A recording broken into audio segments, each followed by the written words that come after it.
Hola, amigos de Bukele, lo que no te cuentan los medios. Hoy os traigo una historia que os va a emocionar. Una historia que demuestra cómo El Salvador está dejando huella en el mundo entero gracias a un hombre que cambió el destino de su pueblo. Nayib Bukele. Prepárate para un momento que ha dado la vuelta al mundo. El mismísimo secretario de Defensa de Estados Unidos, Hegseth, emocionado, cantando nuestro himno nacional en el corazón del Pentágono. Pero antes de que te emociones con este instante histórico, déjame mostrarte un ejemplo oscuro de lo que sucede cuando el crimen se deja crecer sin control. Imagina un caso que ha estremecido a Estados Unidos. Donald Trump, con su voz firme, expone la verdad. Un inmigrante salvadoreño, ilegal, con una orden de deportación activa, vinculado a la temida MS-13. Este hombre fue arrestado con dinero en efectivo, rodeado de pandilleros, mientras llevaba a 7 personas de Texas a Maryland. Y hay más. Su propia esposa lo acusa de violencia doméstica. Este es el rostro del crimen que algunos políticos defienden, mientras las calles se llenan de peligro. Pero aquí, en El Salvador, Bukele dijo basta. Él enfrentó a las pandillas, y hoy el mundo lo está notando. Photos have emerged of Senator Van Hollen sipping what appears to be margaritas with Abrego Garcia down in El Salvador. Do you encourage other Democrats to fly down to El Salvador to meet with this illegal alien who's an accused wife beater? I like this guy. See, now this is the kind of a reporter we like. There aren't enough of them. We got to get some more of them. But no, I appreciate that question. Yeah, look, he's a fake. I know them all. They're all fake. And they have no interest in that prisoner. That prisoner's record is unbelievably bad. If you would go into the room, you might, if you would, Carolyn, maybe go into the room and see if you can find that little slip. I wrote some things down. I don't know why you'd want to keep them, but I just got a little biography of him. Did you help set up that Not a very innocent guy. Did you help set up that on the IRS, Mr. President, in the spirit of Easter Sunday and it being Good Friday. Subject, right? Yes, of course. So you're talking about Abrego Garcia, is that the one? Yeah. Is an illegal alien MS-13 gang member and foreign terrorist. This comes out of the State Department and very legitimate sources. I mean, I assume I'm just giving you what they handed to me, but this was supposed to be certified stuff. In 2019, Garcia was issued a deportation order. 2 separate judges affirmed Garcia was a member of MS-13, which is a gang that may be even worse than Trendy or Rockwell. And maybe worse. They kill people with knives because it's more painful. Very famous for the knifing and killing of 2 young 16-year-old girls walking to school one day, and they sliced them up into little pieces and killed them. That's MS-13. And 2 separate judges affirmed Garcia was a member of MS-13. When Garcia was originally arrested, he was wearing a sweatshirt with rolls of money pouring out, an MS-13 gang symbol that he was driving with 2 other known violent MS-13 gang members, 2 of the most violent members that we know of in the MS-13 gang of thugs. In 2022, Garcia was stopped by the Tennessee Highway Patrol, who was found to be transporting 7 people from Texas to Maryland, and he had no driver's license. He was driving violently. In 2020 and 2021, Garcia's wife filed for a protective order from him and said he was violent and abusive and really scary, including allegations that he punched and scratched her on the eye, left her bleeding after throwing her laptop on the floor at her, ripped her shirt, and ripped off her shorts. He then grabbed her arm, leaving very severe marks. Garcia's wife also wrote in court, "At this point, I am afraid to be close to him. I just don't want to be close. I have multiple photos and videos how violent he can be and all of the bruises that he's left on me." She just couldn't get anywhere near him. This is the man that the Democrats are wanting us to fly back from El Salvador to be a happily ensconced member of the USA family. Isn't it a shame? And by the way, I've been hit pretty hard by fake shows, fake news, MSDNC in particular.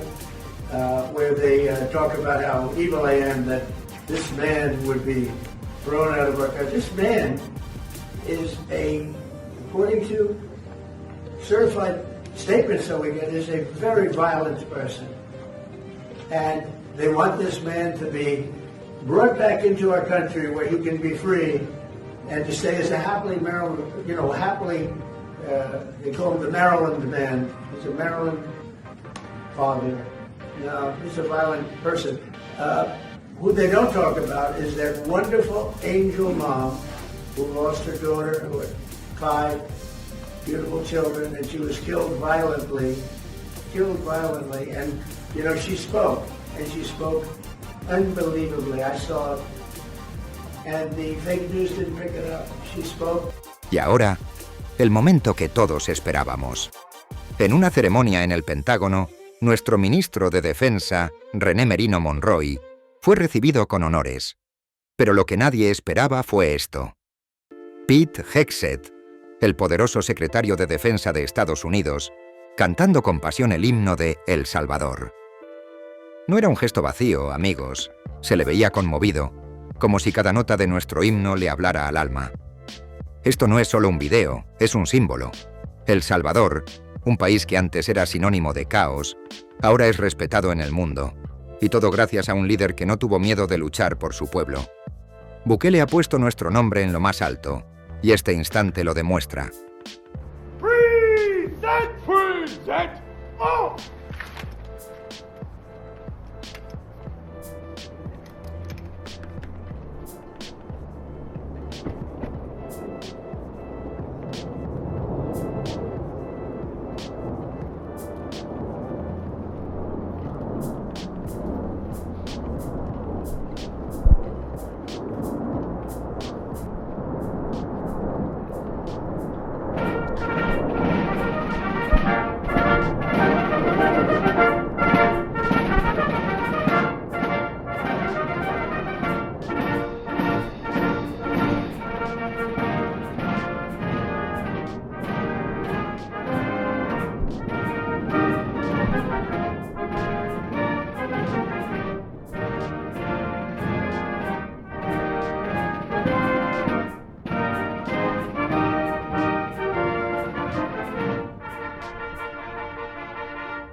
Pero la historia no termina aquí. El impacto de Bukele está cruzando fronteras y el mundo lo está reconociendo. En Fox News, un reportaje analiza la visita del senador de Maryland a El Salvador. You mean Chris Van Hollen, the guy that didn't want to sign the Lake and Riley Act that protects American citizens against illegal alien criminal gang members? Who instead of protecting Americans, his constituents, his taxpayers, he goes to El Salvador and defends an illegal alien with a deportation order that's a member of MS-13 that's been designated a terrorist organization by President Trump. That's where he went to defend it. It's just disgusting.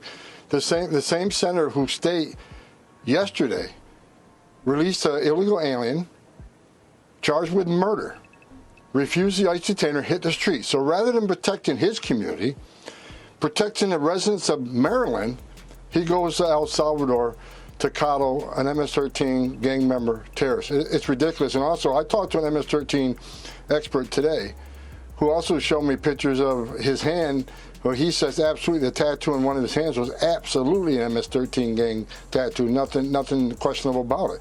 2 judges said he's an MS-13 member. ICE says he's an MS-13 member. Intelligence community says he's an MS-13 member.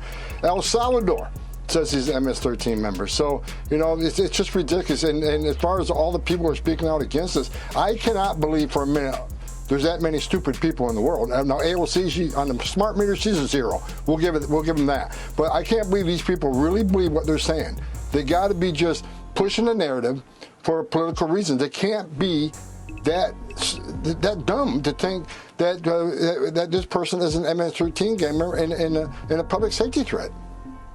¿El motivo? El caso de Kilmar Abrego García, el pandillero deportado que mencionamos antes. Este viaje ha generado tensiones, pero también deja claro que las políticas de Bukele están golpeando al crimen donde más duele. Luego, una ciudadana estadounidense, Kelly Corines, se pronuncia con admiración. Ella dice que Bukele ha convertido a El Salvador en un ejemplo de seguridad, un modelo que otros deberían seguir. Sus palabras resuenan con orgullo para todos nosotros. So in this week's edition of American Politicians That Don't Give a Crap About American Residents, we have Senator Chris Van Hollen from Maryland, my state of Maryland, hence the pretty girl county hat I have on today. This guy took my money and Maryland tax-paying residents' money, tax dollars, to fly all the way to El Salvador to check on known MS-13 gang member, Kilmar Garcia. And I'm saying known because here's his paperwork, okay? Dude really was a MS-13 gang member. Not only was he an MS-13 gang member, he also liked to put hands on his wife. That's right, she had to take out a protective order. This guy, a Maryland senator, an elected official, took our dollars, our taxpayer dollars, to go check on an illegal immigrant that snuck into the country. This dude, yeah, okay. Now, do you think he checked on Rachel Morin's family? If you don't remember who Rachel Morin is, Rachel Morin was a single mother of 5 that was raped and unalive by an illegal immigrant in Maryland, in Bel Air, Maryland, to be specific. No, he didn't. In fact, her family came out and said, her mother came out and said that he paid little to no attention to them. Here's the quote. Yeah. Now, do you think he also had the wherewithal to check on Kayla Hamilton's family? No, he didn't. And if you don't know who Kayla Hamilton is, Kayla Hamilton also was a Maryland woman, a 20-year-old Maryland woman that was raped and unalive by a 13-year-old MS-13 gang member. Yeah, that Kayla Hamilton. To make matters worse, the school district, the Edgewood High School, was not alerted that they had a MS-13 gang member that was a suspect in a raping and an unalivement. He was in school with other Maryland kids, guys. That's what's going on in the state of Maryland. And if you're from Maryland and you're from PG County, put in the comments, say how off the chain these MS-13 gang members are. They like to chop people up. Yeah, that's what they do. Here's the paperwork. Been doing this since I was a little kid.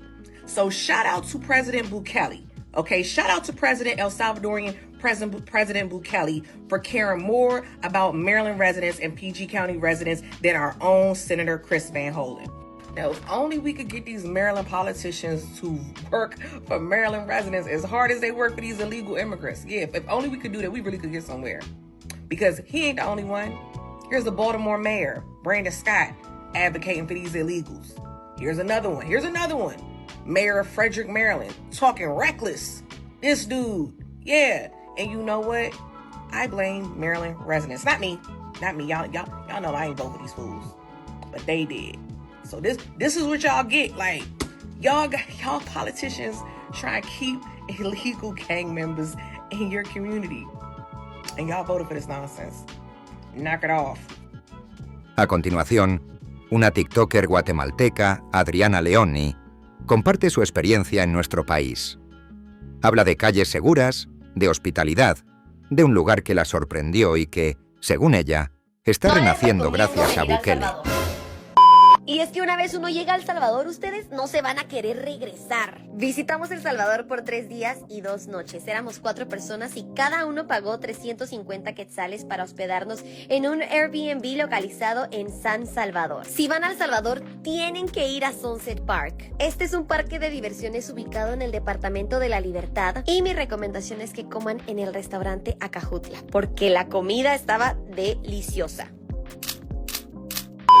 A 10 minutos de Sunset Park en carro se encuentra Surf City. Es como una mezcla entre el Paredón y Panajachel, pero con el encanto salvadoreño. Ahí les recomiendo probar estos heladitos, pero ya les voy a hacer un video completo dedicado a estas delicias. Surf City es el destino perfecto para echarse una caminadita frente al mar, para ir a un buen restaurante o incluso si tienen ganas de salir de parranda, también es el lugar perfecto. Si deciden viajar a El Salvador, por favor llévenme con ustedes porque yo me quedé con ganas de regresar. Y espero que les sirvan estas recomendaciones. ¡Chao! Después, el periodista Eduardo Espina analiza el caso de Kilmar y la visita del senador de Maryland.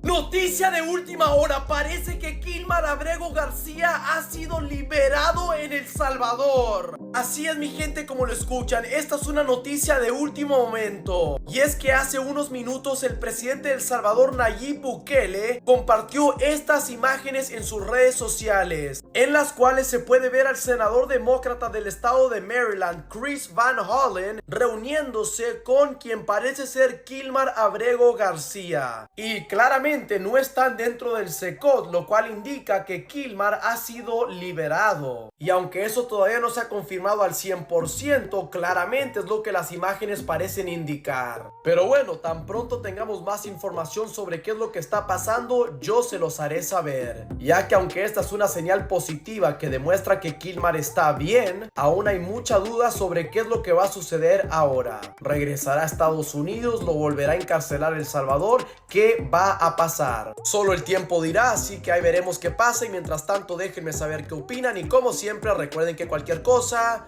yo los mantendré informados.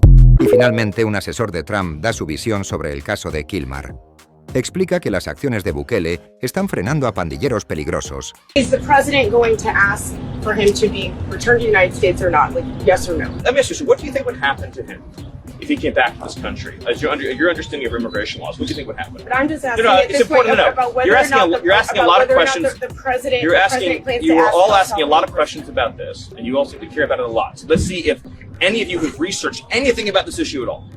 Can anyone here tell me what would happen to the illegal alien from El Salvador if he came back to the United States? Does anyone here know? Does anyone want to guess? Any of you? He could be with his family. Do you know the difference between a deportation order and a withholding order? Do you know the difference? Any of you, please. Do you?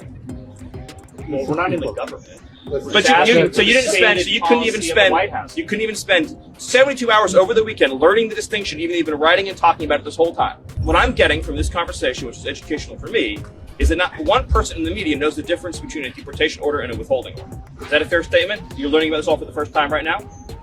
I guess so. Okay. So, a deportation order means the judge has said he must be deported from the country. He has no right to remain here any longer. He must be removed from the country. So, his only options are to be deported to his home country or another country. That's it. There's no other option. He doesn't get to stay here. He doesn't get to live here. He has no future here. He has no right to be here. He's an illegal alien. So when you keep saying return, because you've been spun up by the open borders advocates, you all seem to be operating under the illusion that he would be able to come to the United States and just continue to live here illegally. That's not an option available to him. His only choices in life are to live in El Salvador or to live in another country. That's it. There's no other option, legally or otherwise, because he came to our country illegally. Do you understand that? He would be arrested, Okay. He'd be put in confinement. He would be deported the second time to El Salvador again, because there's no withholding order for an alien who's a member of a foreign terrorist organization, number one. Number two is the gang that he's a member of doesn't exist in El Salvador anymore. So what you're asking for is to be deported twice. But additionally, if we chose to pretend, just pretend, that the withholding order was real, he would be deported to a different country.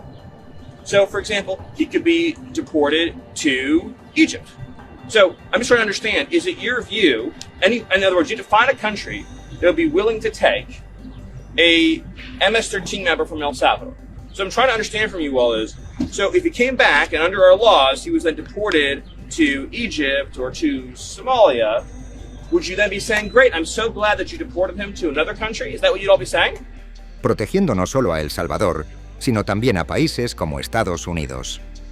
Amigos, lo que está ocurriendo en El Salvador es algo que nunca pensamos vivir. De ser un país marcado por el miedo, hoy somos un faro de esperanza. Ese momento en que Peter Hegseth cantó nuestro himno es la prueba de que el mundo nos respeta, y todo gracias a Bukele. Por eso, te pido que sigas apoyando este canal, Bukele lo que no te cuentan los medios, donde siempre te traemos la verdad sin filtros. Si este video te ha emocionado, dale like, suscríbete y activa la campanita. Comparte esta historia porque el mundo debe saber lo que está pasando en El Salvador. Nos vemos pronto. Que Dios bendiga a El Salvador y a todos vosotros.